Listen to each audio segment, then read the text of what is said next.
polineuropatías, diabetes, insuficiencias vasculares, pacientes con radiculopatías por hernia, sobre todo. Es patología de columna, prácticamente, creo que sin soslayar otras especialidades, somos los que mejor estamos llevando a los pacientes con hernias, artrosis, etcétera, porque tratamos de darle un tratamiento integral, el manejo de la postura, manejo de las cargas, una atención hasta consejería psicológica, etcétera. Entonces, todos los pacientes nos refieren, cuando hay, por ejemplo, radiculopatías, dice, doctor, me está jalando, hay algo que me está tirando, o siento que se está rompiendo, hay un hilo ahí debajo de mis músculos que me está amarrando, dice, ¿no? Acá en nuestra ciudad, siempre o ellos tratan de, o me dice, doctor, hay una fiebre, eso también lo te refieren bastante, ¿no? Siento como una fiebre en el pie y exclusivamente en la noche. Entonces yo me toco mi pie y está frío, entonces no sé qué hacer.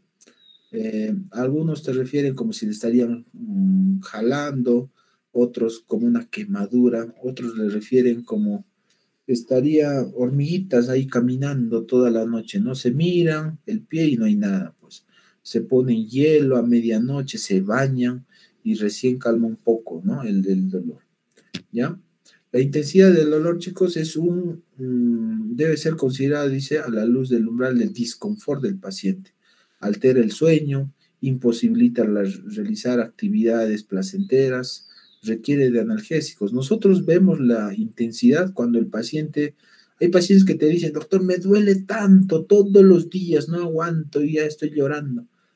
Pero, a ver, y les preguntas sobre sus actividades, ellos están yendo a jugar fútbol, están trabajando, o sea, según ellos les está doliendo mucho, pero cuando tú vas así escarbando y les preguntas, ahora, si te está doliendo mucho, como tú dices, ¿qué pastillas estás tomando? No, no, no tomo nada. Entonces, ¿qué has hecho respecto al dolor? Digamos, te dolía mucho, te frotas las piernas, tomas algún analgésico, haces alguna actividad. No, bueno, espero que se me pase, algunos dicen, ¿no? El dolor generalmente intenso se está relacionado con palidez, sudoración, aumento de la presión arterial, puede haber sensación de fatiga, inquietud, ¿no? Alguien que está con dolor está inquieto, pues, ¿no? No sabe qué hacer, tiene que ir a emergencia del hospital porque este dolor del abdomen no me pasa, dice, ¿ya? Ustedes saben, chicos, que el dolor es una sensación subjetiva. Entonces, dos pacientes o dos personas no van a tener la misma o sea, no van a tener la misma, referir la misma intensidad, así sea el estímulo igual.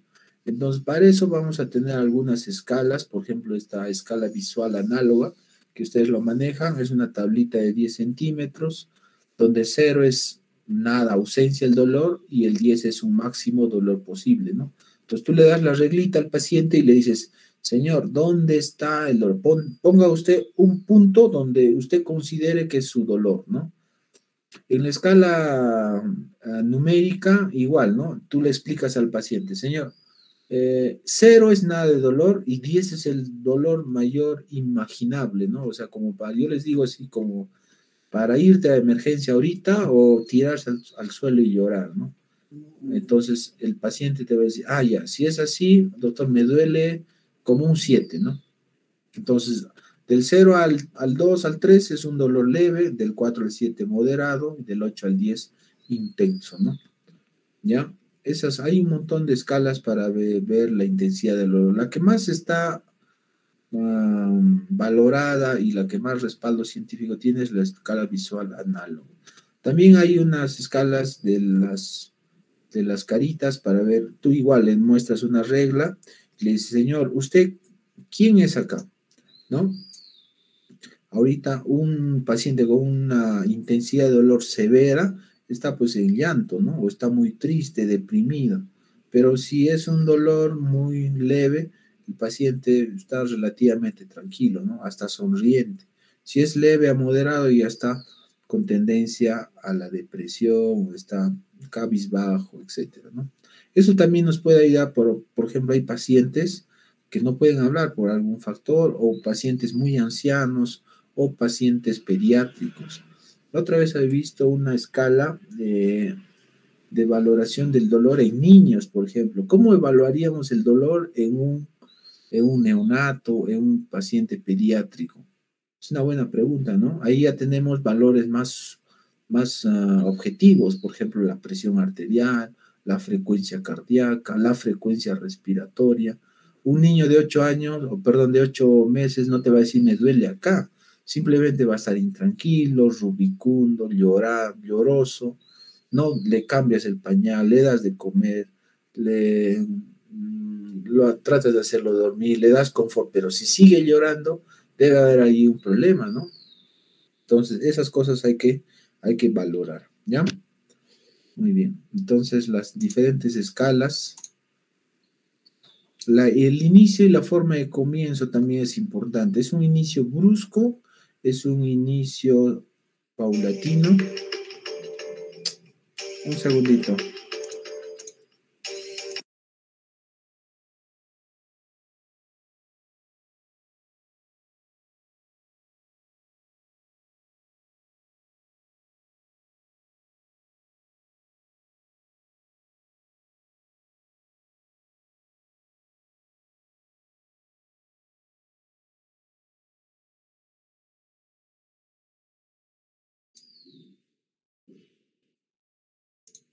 Entonces, la forma de inicio, ¿es insidioso o es un proceso brusco?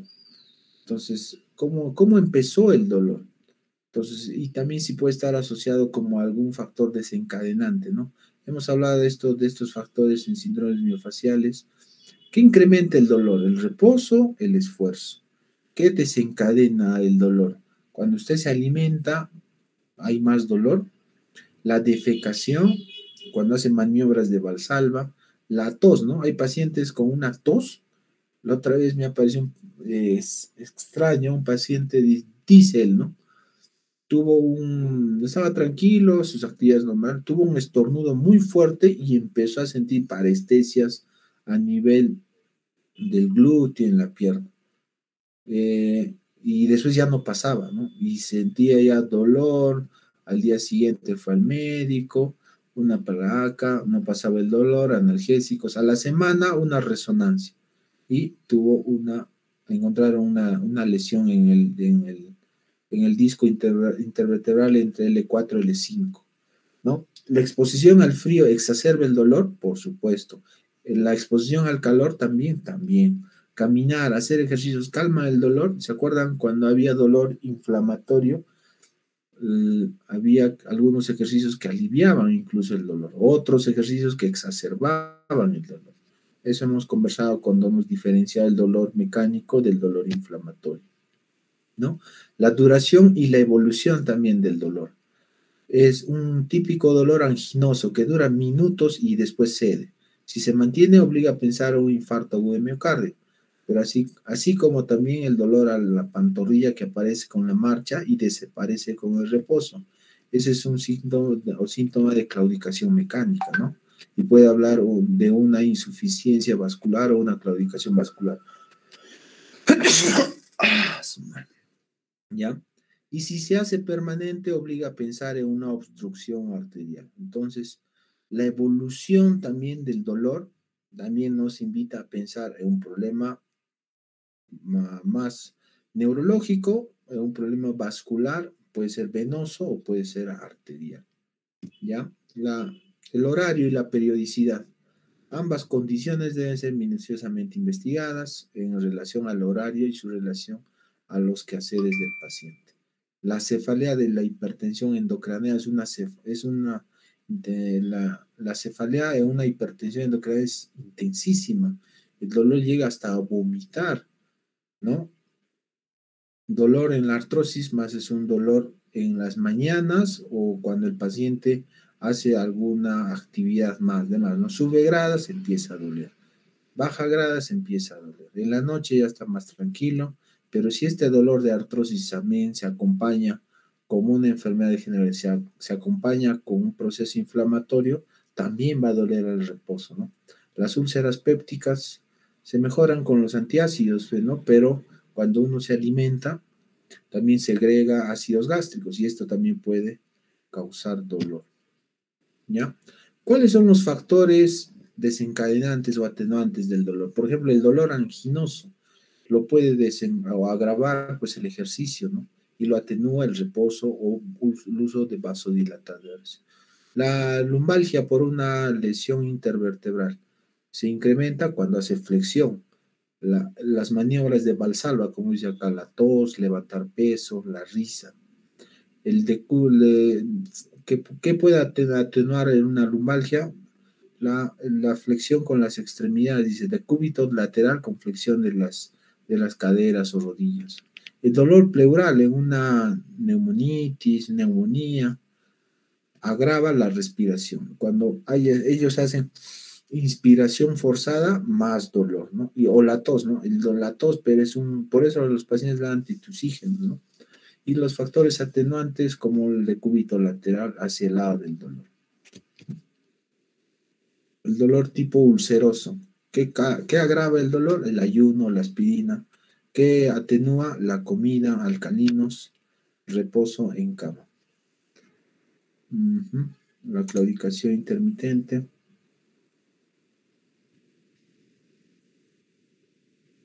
¿Cuál es la finalidad de la evaluación del dolor? Dice, uno es formularse, hacerse un planteamiento de cuál es el diagnóstico, que es, aparte de tu anamnesis, tu examen físico, qué características tiene ese dolor y a dónde me va a llevar, ¿no? La orientación y la formulación de objetivos. De acuerdo a esto, a las características del dolor, yo me voy a plantear un tratamiento. Después puedo proponerme y seleccionar una intervención terapéutica. Este dolor, ya sea abdominal, reumático, etcétera, etcétera, voy a solamente tratarlo con algunos analgésicos. También voy a necesitar hospitalizar a mi paciente. Necesito hacer más estudios de mi paciente, ¿ya? Y hay que evaluar la eficacia y la eficiencia de la intervención utilizada. De acuerdo a tu tratamiento, tu evolución, yo le pongo al paciente en sala de espera, por ejemplo, ¿no? O en observación en el hospital en emergencias. ¿Cómo debo esperar que calme o atenúe el dolor de acuerdo al tratamiento que yo le voy a dar, ¿no? Le pido un prequirúrgico o le pido un examen de orina y veo cómo evoluciona el dolor en unas 6 horas, 12 horas, ¿no? Eso es importantísimo. Por eso los pacientes, chicos, cuando ustedes sean internos, y a veces pues el asistente no está, ¿no? En la madrugada, ustedes van a ser el médico, entonces tiene que valerse de estas cosas para tener el criterio médico y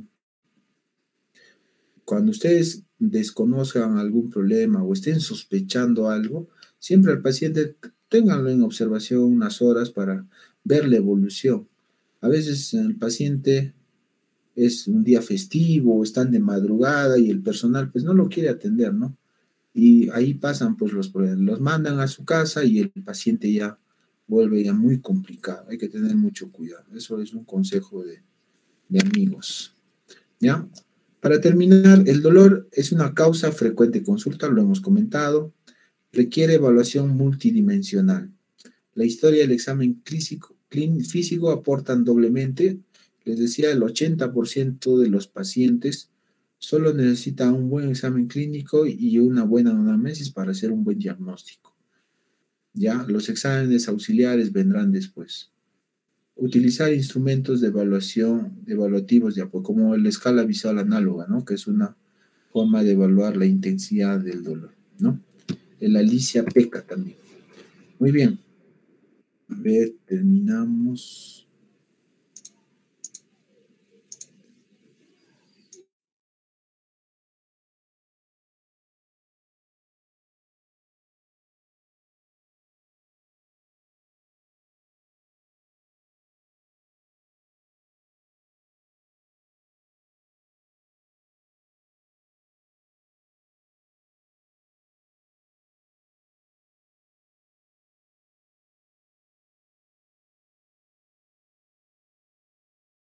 Creo que puse sin querer el salir. Josmar, ahora sí querías presentar, creo. Sí, doctor, ya acabé el capítulo 4. Quería presentárselo. Ya, a ver.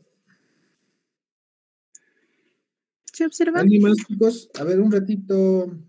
Es Mara, ¿alguien más tiene todo ya hecho, el Nether? Karen.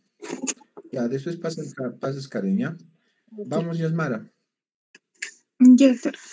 Bueno, primero en esta vamos a ver lo que es la estructura neuronal. Vamos a observar aquí. Luego vamos a ver aquí las células de la glía. Vamos a ver los tipos de sinapsis. Aquí vamos a poder observar lo que son el cerebro y los diferentes hemisferios, tanto una visión lateral. Vamos a ver las conexiones corticales. ¿Se observa, doctor? Acá se observa la anatomía sagital, medial y basal del encéfalo, los núcleos basales, el sistema límbico. Aquí observamos lo que es el hipocampo, el tálamo, con los núcleos talámicos y todo eso, el hipotálamo en cada una de sus partes, el cerebelo, igual manera su esquema, la médula espinal, pero ya también por cortes transversales, los nervios espinales y periféricos. Acá vamos a tener una imagen de los dermatomas, los ventrículos encefálicos, el espacio subaracnoideo. Acá vamos a ver una división simpática del sistema nervioso autónomo. Acá ya también una división parasimpática del sistema nervioso autónomo. Acá vemos el sistema nervioso entérico, los nervios craneales, el sistema visual, la primera parte, la segunda parte del sistema visual, el sistema auditivo y vestibular, también una primera parte y una segunda parte del sistema auditivo y vestibular. Vamos a ver aquí lo que es el sentido del gusto y olfato, o el plexo cervical, el plexo braquial, el plexo lumbar, el plexo sacro. Y bueno, ya estos son los de repaso, doctor. Eso es todo. Muy bien. Muy bien, Yosmara. O sea, ya es 4:32, ¿no? Es la última, es la 4:31 es 32, ¿no? 31. Sí, doctor. 31. Muy bien. Vamos, Karen, contigo. Y después Lisbeth, ¿no? Ya, pero ¿se logra ver? Ajá. Sí, sí se ve, sí se ve. Ya. Ya, bueno, esta es la primera lámina donde se muestra la estructura neuronal, bueno, donde podemos encontrarnos las dendritas, al axón, al cuerpo celular, aquí a las células de la glía, como los astrocitos, las células de la microglia, aquí a los tipos de sinapsis, aquí al cerebro, donde se muestra el lóbulo frontal, el parietal, el occipital, el temporal. Aquí tenemos a las conexiones corticales, donde se muestra el cuerpo calloso, la corona radiada y también la cápsula interna. Aquí a la anatomía sagital media y basal del encéfalo, donde también se muestra el cuerpo calloso, la glándula pineal, el tálamo. Aquí a los núcleos basales, donde nos muestra el putamen, el núcleo caudado, el globo pálido y el núcleo lentiforme. Aquí el sistema límbico. Aquí nos muestra el hipocampo con el cuerpo del fornix, los pilares del fornix, el giro dentado y también, bueno, el hipocampo en sí. Aquí el tálamo, aquí el hipotálamo, aquí el cerebelo con el lóbulo anterior, el posterior y el flóculo lo nodular. En este caso está la médula espinal. Aquí también un corte de la médula espinal. Aquí los nervios espinales y los periféricos. Aquí algunos dermatomas, como los cervicales, los torácicos, los lumbares y los sacros. Aquí los ventrículos encefálicos. Aquí el espacio subaracnoideo, donde se muestra la dura madre, a la aracnoides, y también a la arquea madre. Aquí una división simpática del sistema nervioso autónomo. Aquí una división parasimpática del sistema nervioso también autónomo. Aquí el sistema nervioso entérico. Aquí a los nervios craneales. Aquí al sistema visual. También aquí el sistema visual, donde acá ya también, por ejemplo, se muestran las capas, las 10 capas de la retina. Aquí el sistema auditivo y vestibular. Aquí también al sistema auditivo y vestibular, donde aquí ya se muestra la estructura, ¿no?, de las células pilosas, por ejemplo. Aquí al gusto y el olfato. El plexo cervical. Aquí el plexo braquial. El plexo lumbar por aquí. El plexo sacro. Y ya, doctor, estas son las preguntas y el repaso.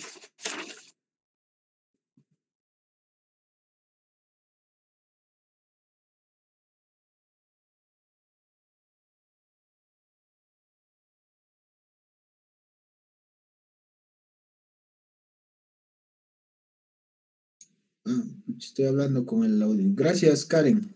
4:31 también, ¿no? Sí, doctor, 4:31. Muy bien. Lisbeth.